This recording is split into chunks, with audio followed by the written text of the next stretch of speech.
வில்வத்தின் மகிமை.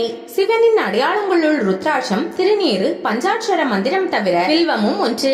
அபிஷேக பிரியரான சிவபெருமானுக்கு வில்வார்ச்சனை மிகவும் பிடித்தமானது. சிவபூஜைக்கு வில்வமே பிரதானமான ஒன்று.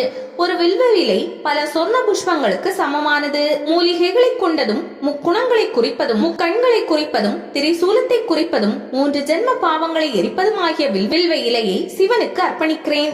சிவபெருமானை துதித்து ஒரு வில்வ இலையை சமர்ப்பித்தாலும் நம்முடைய பாவங்கள் விலகி நன்மைகள் ஏற்படும். வீட்டில் பூஜை செய்ய இயலாதவர்கள் சிவாலயம் சென்று வில்வத்தால் வழிபட்டால் சகல சௌபாக்கியத்தையும் அடைவார்கள். வில்வ சமித்துகளால் ஹோமம் செய்தால் செல்வத்தை அடையலாம். வில்வ மரத்தின் அடியில் ஜபம் செய்தால் மிகவும் நன்று. வில்வ மர பிரதர்ஷனம் செய்வது மகா புண்ணியத்தை தரவல்லது. வீடுகளில் வில்வ மரத்தை வளர்ப்பது என்பது பெரும் புண்ணியத்தை தரும். வில்வ மரத்தில் எவருடைய கால்களும் படக்கூடாது. வில்வ மரத்தை வெட்டுவது மகா பாவம்.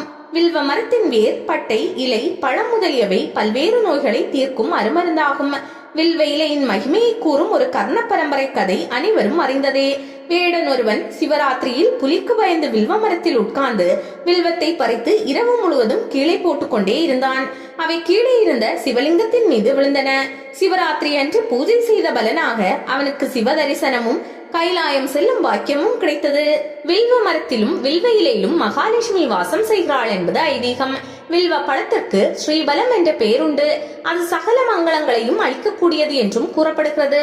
மார்கழி மாதத்தில் திருப்பதியில் வெங்கடாச்சலபதிக்கு வில்வ இலைகளால் அர்ச்சனை செய்யப்படுகிறது.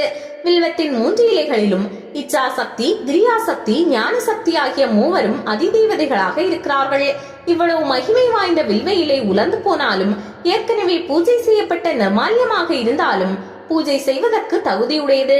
வில்வ விருஷமும் வில்வ இலையும் வில்வ பழமும் தெய்வீகத்தன்மை பொருந்தியவை என்றும் அவைகள் மகாலட்சுமியின் தங்குமிடங்கள் என்றும் ஸ்ரீ சூக்தம் என்ற ஆன்மீக நூல் கூறுகிறது.